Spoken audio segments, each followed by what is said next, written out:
தேசிய சித்த மருத்துவ தினத்திற்கு வருகை புரிந்திருக்கும் மருத்துவ அலுவலர்களுக்கும் செவிலியர்கள், மருத்துவமனை பணியாளர்கள், பொதுமக்கள் அனைவரையும் தேசிய சித்த மருத்துவ தினத்தன்று சித்த மருத்துவத்திற்கு வருக என வரவேற்கிறேன்.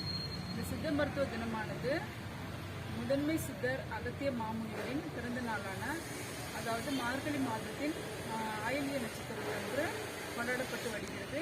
இவர் வந்துட்டு சிவனின் நேரடியான சீடர். இவர் அகத்தியர்கிட்ட தான் சித்த மருத்துவம் வந்துட்டு பரம்பரையாக 18 சித்தர்கள் மூலமாக சிறப்பாக செயல்படுத்திட்டு வராங்க. இந்த சித்த மருத்துவ தினமானது கடந்த 3 நாட்களாக ப்ரீ ஈவெண்ட் நிகழ்ச்சியாக நம்மளோட சென்னையில் கலைவாணர் அரங்கத்தில் நம்மளோட வைஸ் பிரசிடென்ட் மாண்புமிகு திரு சிபி ராதாகிருஷ்ணன் அவர்கள் துவங்கி வைத்து தமிழ்நாடு முழுவதும், இந்தியா முழுவதும் சிறப்பாக கொண்டாடப்பட்டு வருகிறது. நம்மளோட அரசு மாவட்ட தலைமை மருத்துவமனை பெண்ணாகரம் சார்பாக தேசிய சித்த மருத்துவ தினம் இன்று சிறப்பாக கொண்டாடப்பட்டு வருகிறது.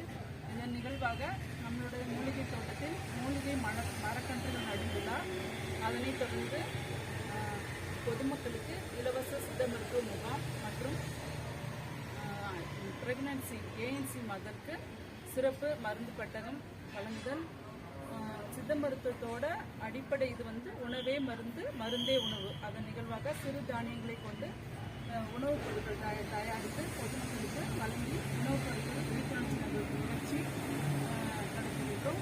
சிறப்பாக நடந்த சித்த மருத்துவரை வழிமுறைத்து இந்த சித்தாந்தத்துக்கு வருகின்ற அனைவருக்கும் நம்மளோட அகத்திய மாமுனிவரின் ஆசீர்வாதம் பெற்று நலமுடன் வளமுடன் வாழ சித்தர்களை வேண்டி விடைபெறுகிறேன்.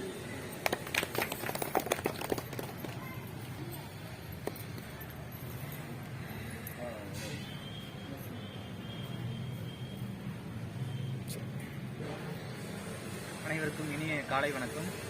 இன்னைக்கு நம்ம 18 சித்தர்களிலே மிக சிறந்த முதன்மையான சித்தர் நம்ம அகத்திய முனிவர் தான். அவருடைய ஹைட்டு பார்த்தோம்னா ஒரு அடி 4 அங்குலம் தான், அவ்வளோதான் ஹைட் இருப்பார். இவர் ஒரு கடவுளால் தோற்றுவிக்கப்பட்டவர். மேலே இந்திரன் அப்படின்ற அந்த கடவுளிலிருந்து ஒரு ஆகாயத்திலிருந்து கீழே விழுந்து குடத்துல தான் இவர் பிறந்தார் அப்படின்னு சொல்லுவாங்க. அதனால இவருக்கு குடமுனி, கும்பமுனி, புல்லமுனி, இது மாதிரி நிறைய பேர் இவருக்கு இருக்கு. இவர் அகத்தியம் என்ற நூலை எழுதியிருக்காரு.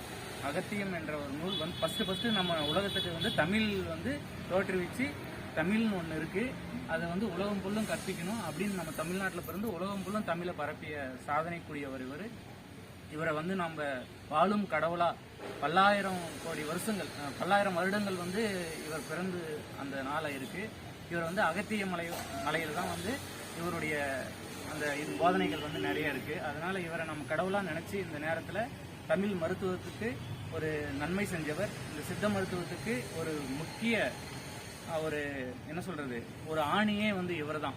இதற்கு பின்னர் தான் மீதி இருக்கிற 17 சித்தர்களும். அதனால இந்த சித்த மருத்துவத்தையும் அகத்திய முனிவரையும் நாம் கடவுளா நினைச்சு நம் உள்ளத்தில் ஏற்றுக்கிட்டு நாம் நன்றாக வாழ வேண்டும் என்று தருணத்திலே தெரிவித்துக் கொள்கிறேன். நன்றி, வணக்கம்.